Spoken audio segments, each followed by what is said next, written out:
Gênesis capítulo 1, verso 24.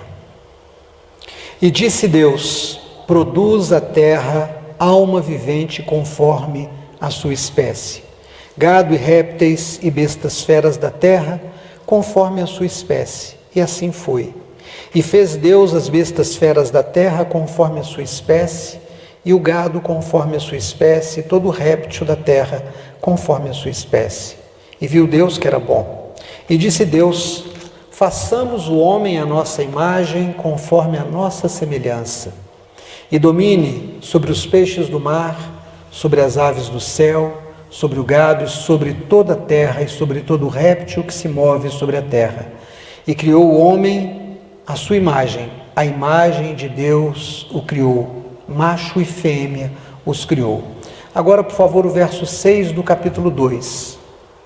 Um vapor, porém, subia da terra e regava toda a face da terra. Verso 7 do capítulo 2. E formou o Senhor Deus o homem do pó da terra e soprou em seus narizes o fôlego da vida. E o homem foi feito alma vivente. Amém. Agora, por favor, o nosso texto de trabalho, Mateus capítulo 1, todo o capítulo, a partir do verso 1. Livro da geração de Jesus Cristo, filho de Davi, filho de Abraão. Abraão gerou Isaque, Isaque gerou a Jacó, e Jacó gerou a Judá e a seus irmãos. Judá gerou de Tamar a Pérez e a Zerá, e Pérez gerou a Esrom, e Esrom gerou a Arão. Arão gerou a Aminadab, e Aminadab gerou a Naasson, Naasson gerou a Salmão. Salmão gerou a Raabe de Boaz, e Boaz gerou de Rute a Obed, e Obed gerou a Jessé. Jessé gerou ao rei Davi, e o rei Davi gerou a Salomão, da que foi mulher de Urias. Salomão gerou Roboão, e Roboão gerou Abias, e Abias gerou a Asa. E Asa gerou a Josafá, e Josafá gerou a Jorão, e Jorão gerou a Uzias. E Uzias gerou a Jotão, e Jotão gerou a Acás, e Acás gerou a Ezequias. Ezequias gerou a Manassés, e Manassés gerou a Amon.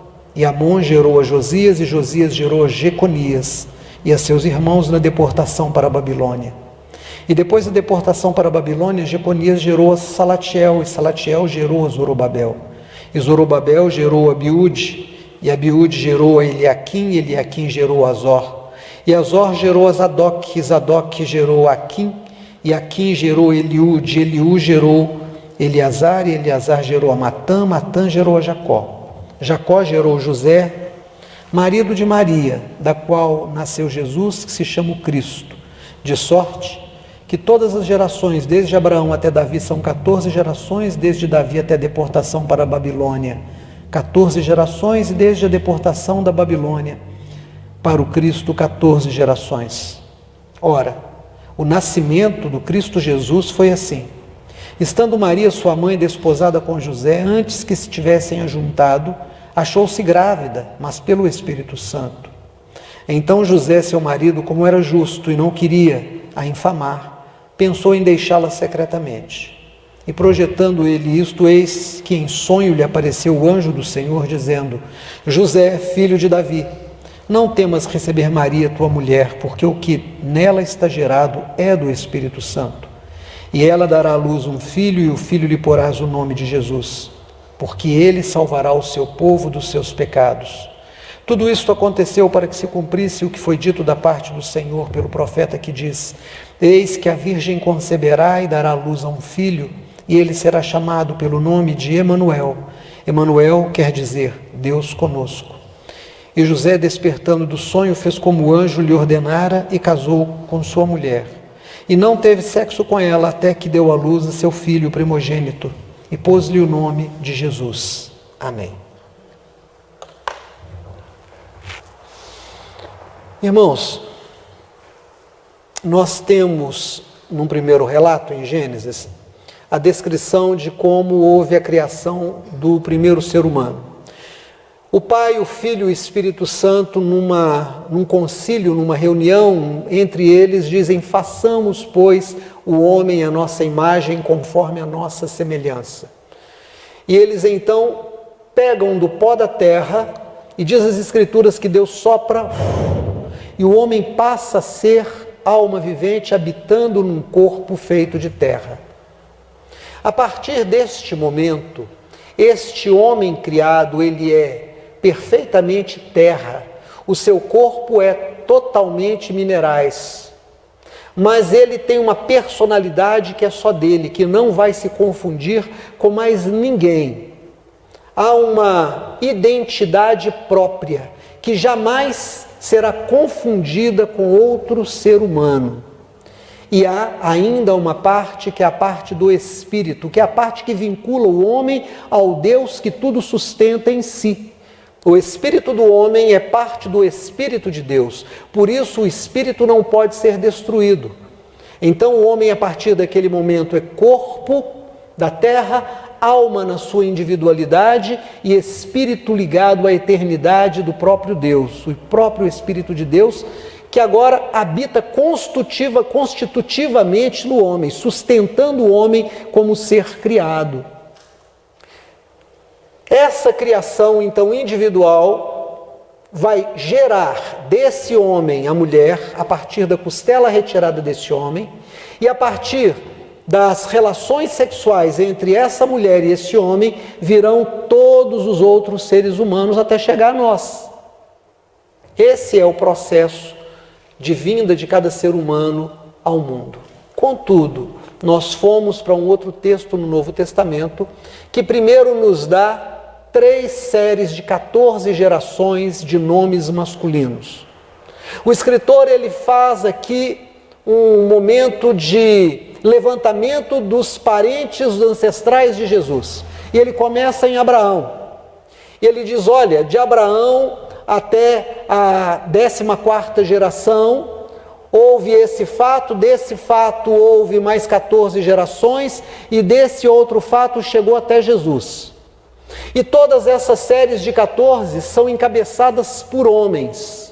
Existe a citação de apenas 4 mulheres, mas elas não estão ali como representação do humano, elas estão ali para chacoalhar uma sociedade patriarcal e machista em Israel, dizendo, vocês não são superiores às mulheres e também não são perfeitos diante dos outros povos, porque todas essas mulheres que são citadas têm alguma coisa, algum fato na vida delas que destoa de uma santidade pregada por eles, com exceção de Maria.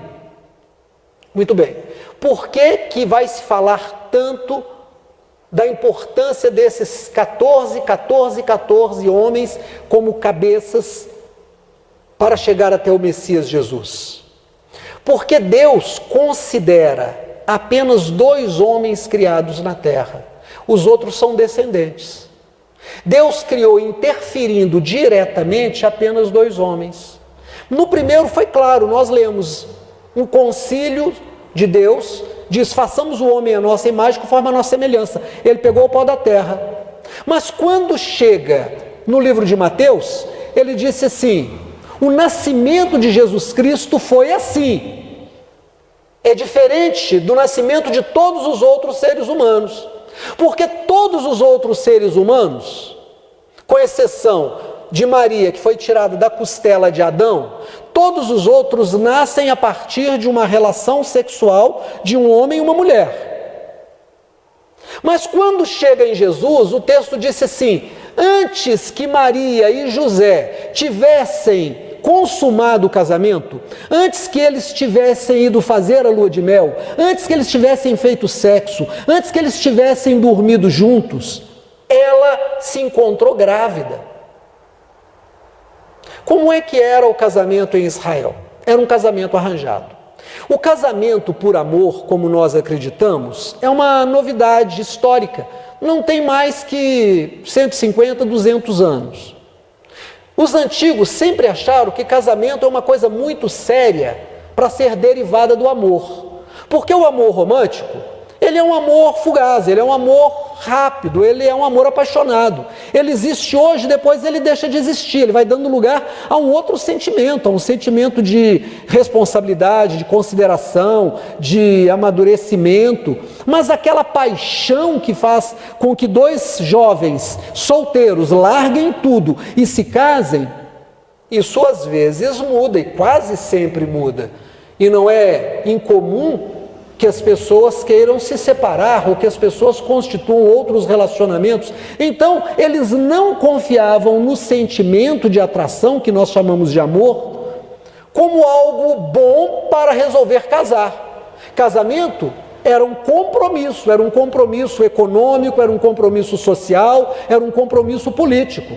Os filhos dos reis de vários países tinham seus casamentos resolvidos quando eram pequenininhos. Os filhos dos mais pobres também tinham seus casamentos arranjados ainda pequenininhos, porque logo cedo eles tinham que dar conta de si, saíam da casa dos pais, constituíam a sua família e era um peso a menos para os pais e eles iam dar conta um do outro. Não é ainda hoje difícil encontrar avós e avós que dizem: olha, eu casei praticamente sem conhecer fulano, sem conhecer a fulana.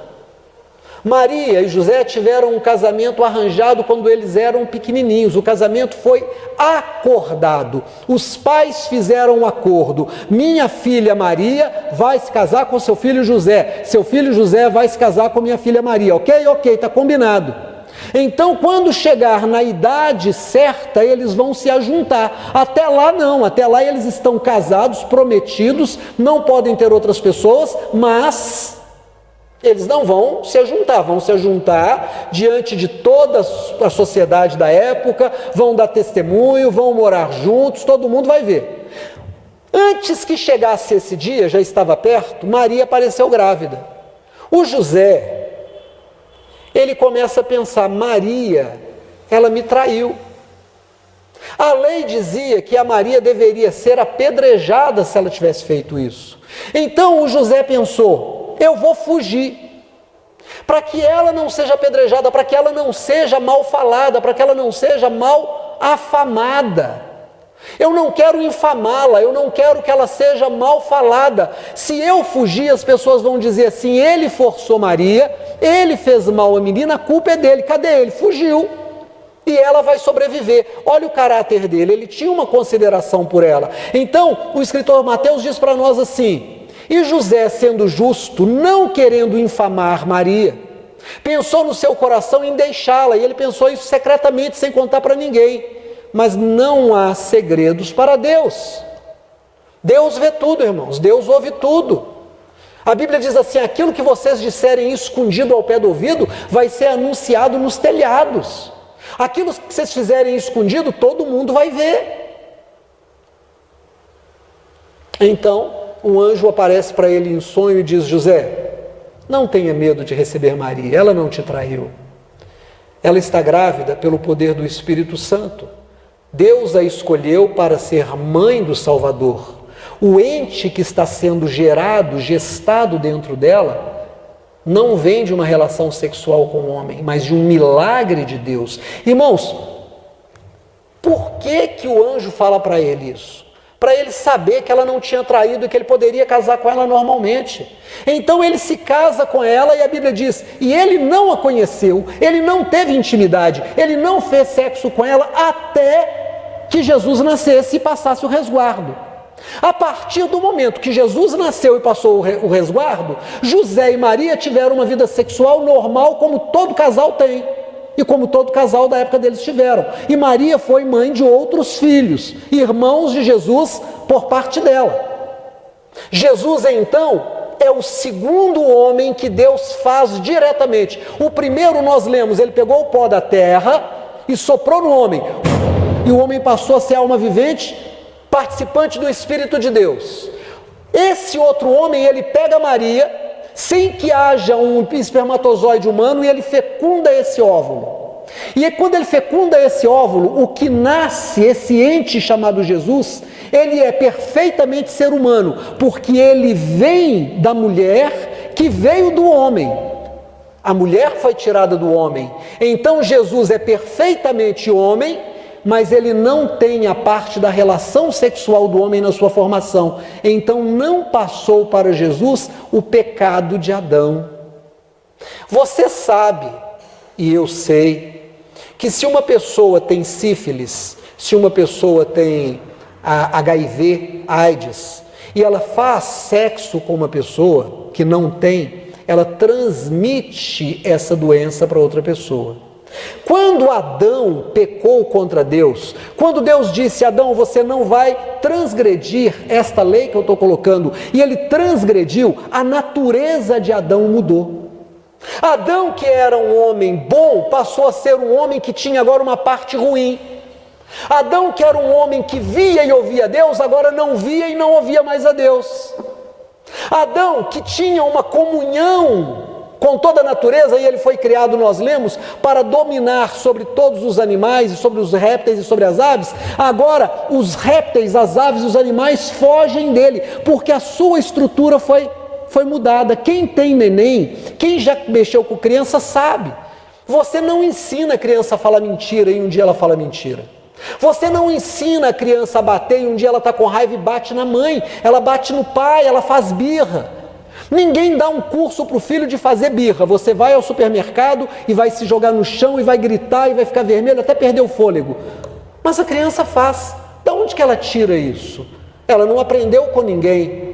Ela tira isso da sua natureza caída. Você não aprendeu a ser invejoso, mas já sentiu inveja. Você não aprendeu a ter ciúme, mas já teve ciúme. Você não aprendeu a ser violento, mas já ameaçou alguém. Você não aprendeu a roubar, mas já roubou provavelmente, seja num troco, seja alguma coisa. Pastor, eu não, tudo bem, eu acredito, mas a maior parte das pessoas já experimentou sim esse tipo de coisa. Você não aprendeu a desrespeitar os mais velhos, mas já desrespeitou seu pai, sua mãe e talvez alguém, um avô, uma avó, uma pessoa mais velha na rua. Da onde que vem essa coisa ruim? Da herança maldita, da herança pecaminosa de Adão. Então o ser humano, ele não é pecador porque ele peca. Não, é o contrário. Ele peca porque a sua natureza é pecaminosa. E a sua natureza pecaminosa vem de onde? A sua natureza pecaminosa vem do fato de Adão ter transmitido através dos homens. Deus vê o pecado transitando das gerações antigas para as novas. Por isso é que ele faz a relação de 14 gerações masculinas. 14 gerações de homens. Deus reconhece a transmissão do pecado pela representação masculina, não pela representação feminina. A representação feminina não aparece na Bíblia. Na Bíblia, a mulher ela não tem esse poder de representar a sua casa, o ser humano, a sua família, a sua espécie. É o homem que tem. Então veja, se Jesus não tem na sua formação a presença de José para formá-lo, o pecado parou em José. O pecado não passa de José para Jesus. Jesus é o ser humano que nasceu sem pecado. Qual é a importância de nós entendermos isso? É que se o pecado de um passou a todos, e eu e você carregamos em nós o pecado, se eu e você mentimos, se eu e você violamos, se eu e você transgredimos, se eu e você temos ciúme, temos inveja, ameaçamos, se eu e você fazemos tantas coisas que ferem o nosso próximo, que dão prejuízo e que são uma ofensa à santidade de Deus, é porque esse pecado veio dos antigos para nós e vai passar de nós para os outros. Mas quando chega em Jesus, isso não existe. Então Deus olha para a natureza, Deus olha para o homem e reconhece apenas dois seres humanos diante dele. Adão, que ele criou diretamente sem pecado, mas que escolheu dar ouvido ao diabo, escolheu dar ouvido à serpente, escolheu ouvir e obedecer aquilo que contrariava o mandamento de Deus, e por isso pecou e se tornou pecador, e ele conhece Jesus. A Bíblia diz assim: como o pecado de um passou a todos, o pecado de todos também saiu por um. O que é que Jesus faz com a sua santidade? Então veja, quem trabalha e recebe salário não está recebendo favor. Concorda comigo? Se você trabalhou e no final do mês você recebeu um salário, você não tem que virar para o patrão e dizer: muito obrigado, o senhor é muito bom, o senhor me deu esse dinheiro. Ele não te deu esse dinheiro, ele te pagou, é obrigação dele pagar. Mas, Se você é um devedor e o seu credor executa a dívida porque você não pagou, você não pode falar mal do credor, não. Se o credor chega e diz assim: você me deve 50 mil e eu vou tomar o seu carro para pagar a sua dívida, porque você deu o carro como garantia. Eu vou tomar a sua casa, porque a sua casa é a garantia da sua dívida. Você não pode virar para ele e dizer: mas você não tem coração, você é muito ruim. Não, você vai ficar na rua, você vai perder o seu carro, você vai ficar mal, porque você deve a ele. Assim como você não precisa agradecer o salário de quem te deve, você, quando sofre a consequência da sua dívida, você não pode reclamar daquele que está cobrando de você. Jesus foi crucificado entre dois ladrões. Um ladrão, daquele que estava ao lado de Jesus, disse assim: você não é o Messias? Desce da cruz, salvou tanta gente, salva a gente. O outro, que estava do outro lado, ouviu e disse assim: ô rapaz, para com isso. Eu e você estamos aqui porque nós somos criminosos, mas esse não fez mal nenhum. Eu e você estamos recebendo o que é devido. Irmãos, se você vem com o seu carro e tem um sinal vermelho, e você está pensando na namorada, você está pensando na dívida que tem que pagar, você está pensando, não interessa no quê, e você avança o sinal, e aquela maquininha te fotografa, chega a multa na sua casa. Não adianta você ficar com raiva e dizer assim: ah, mas eu não posso pagar, ah, mas o governo é ruim, ah, mas... Não, a sua obrigação era pagar, era parar. Você não parou, vai pagar. O salário do pecado é a morte. O salário do pecado é a distância de Deus. Você ora, Deus não ouve. Deus se afasta de você porque você faz a opção pelo pecado. E por que você faz a opção pelo pecado? Porque a sua natureza é pecaminosa. Então você não tem a bênção de Deus, você não tem a presença de Deus na sua vida, a sua vida não é abençoada, você não tem os anjos do Senhor ao seu redor, porque você traz para você aquilo que é natural do pecado. Dia desses, eu fui à minha casa em Santa Luzia, e os pombos acharam uma fresta e entraram entre o forro e o telhado, e ficaram lá muito tempo. Fizeram cocô, fizeram ninho, chocaram, mas ficou uma sujeira, ficou um mau cheiro, uma caatinga. E aí eu subi lá e falei: e agora? Agora só tem um jeito, tem que tirar o forro todo e limpar tudo. Irmãos, e quando eu comecei a tirar forro, começou a cair cocô de pombo, começou a cair pena de pombo, caiu pombo que estava em formação, caiu ovo de pombo, caiu piolho de pombo, caiu tudo que é sujeira, e aquele mau cheiro e o ar carregado, porque a sujeira estava ali. Quando você tem só a natureza de Adão, quando você não aceitou Jesus, quando você não se batizou, quando você não dá lugar ao Espírito de Deus, o pecado em você é como cocô de pombo, você cheira pecado. Os demônios, eles começam a sentir o cheiro do pecado e se juntar a você. Você vai ficando com um temperamento cada vez pior, você vai ficando cada vez com a sua saúde mais abalada, a sua vida financeira passa a ser bombardeada pelo diabo, você começa a dar ouvido a espíritos caídos, você começa a ter a sua mente distorcida. Eu tive que arrancar aquilo tudo, limpar, varrer, fiquei vários dias lá limpando e depois tive que reconstituir o forro todo. Aí quando eu reconstituí tudo e limpei e lavei, o ar ficou puro de novo. O que é que Deus fez? No primeiro Adão, esse Adão não foi fiel a Deus, ele pecou contra Deus, e todos os seus descendentes, que somos nós, nascemos em pecado. Então é por isso que nós dizemos assim: ah não, hoje eu estou cansado, não vou ao culto não. Ah não, eu não quero ler a Bíblia não, é tão cansativo, eu não entendo essas coisas. Sabe por quê? Porque a sua mente é uma mente carnal. Mas no dia que você bate o carro, no dia que você tem um câncer no corpo, no dia que você tem um AVC, no dia que você perde o casamento, no dia que você está sem emprego, você se lembra de Deus. Porque tem uma parte de você que ainda se lembra que você tem uma conexão com Deus em espírito. O seu Espírito de Deus é um só que você está dando lugar à sujeira. Então você vem para Jesus e Jesus faz em você aquele trabalho que eu fiz lá no forro. Jesus olha para você e ele te desconstrói. Ele tira os seus pensamentos velhos e diz: isso não serve. Ele tira os seus pecados e diz: eu vou pagar o preço. Se você pagar o preço, o salário do pecado é a morte. Se Deus te matar por causa do seu pecado, você não pode reclamar, não. Porque você deve. É como o cara que avançou o sinal e vai pagar a multa.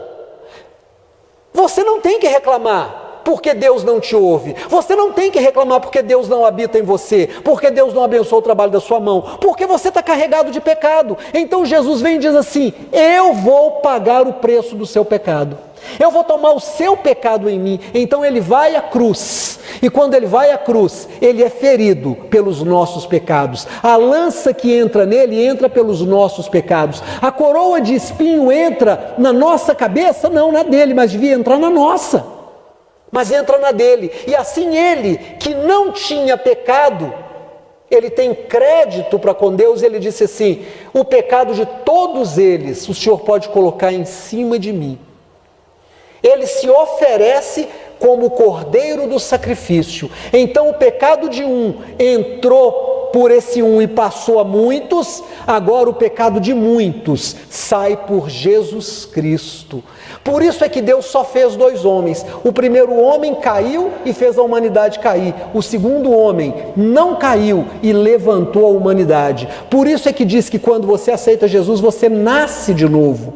Você agora tem uma nova natureza. Assim como o ar lá mudou, não tem mais catinga de pombo, não tem mais piolho de pombo, não tem mais barulho de pombo, não tem mais sujeira. A sua vida agora, depois que você tem uma experiência com Jesus, e você lê a Bíblia, e você tem vida de oração, e você tem comunhão na igreja, a sua vida agora cheira santidade. Agora os demônios não podem mais tocar em você. Você tem um escudo do Espírito Santo. Você tem os anjos do Senhor que se acampam ao seu redor. Agora o trabalho da sua mão é santo. Agora Deus abençoa o seu trabalho. Agora Deus abre o seu caminho. Agora Deus te dá oportunidades. Agora Deus ouve quando você chora. Agora Deus é contigo no seu casamento. Agora Deus é contigo no seu trabalho. Deus é contigo na criação dos seus filhos. Mas é preciso que você vigie.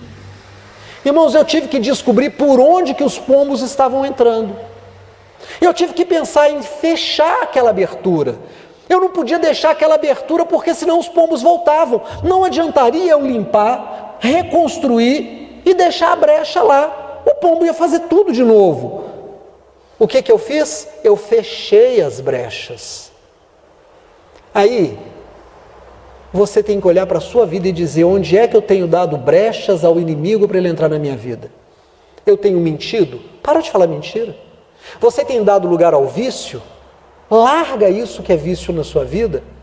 Você tem feito qualquer coisa que desagrada a Deus? Você tem que ser muito honesto, muito honesta com você em primeiro lugar e depois com Deus. E dizer: Deus, tem brecha na minha vida. Irmão, não adianta você tomar um banho e cair na lama. Você vai continuar sujo. Você toma um banho e não anda na lama, você anda longe da lama para você não sujar. Então, se você nasceu de novo, aceitou Jesus como seu Salvador, você agora tem que ter os pensamentos de Cristo. De onde vêm os pensamentos de Cristo? Vem da Bíblia. A Bíblia são os pensamentos de Deus para você. Você pode pensar uma coisa e Deus dizer para você que é outra. Irmãos, quando a gente começa a ver como é o final do ser humano, seja na velhice, seja na doença, seja no acidente ou no crime, quando você está vivendo ali o seu último momento, você olha para trás e diz: por que eu não andei com Deus? Por que eu não aproveitei aquela oportunidade de estar na igreja? Por que eu não fui fiel no dízimo? Por que eu não fui tolerante? Por que eu não fui uma pessoa correta? Agora eu não tenho mais chance. Agora eu não tenho mais tempo, agora eu não tenho mais força. Anda com Jesus agora. O caminho é curto, é pequeno, daqui a pouco esse caminho acaba. Não interessa se você tem 20, 50, 100 anos, vai passar depressa. E depois que você chega lá, não tem como você recuperar. Anda com Jesus agora. Quando você chegar na sua casa, coloca Deus em primeiro lugar. Ao acordar, coloca Deus em primeiro lugar. Na sua empresa, coloca Deus em primeiro lugar. Nega você mesmo e anda com Jesus. Amém? Fique de pé.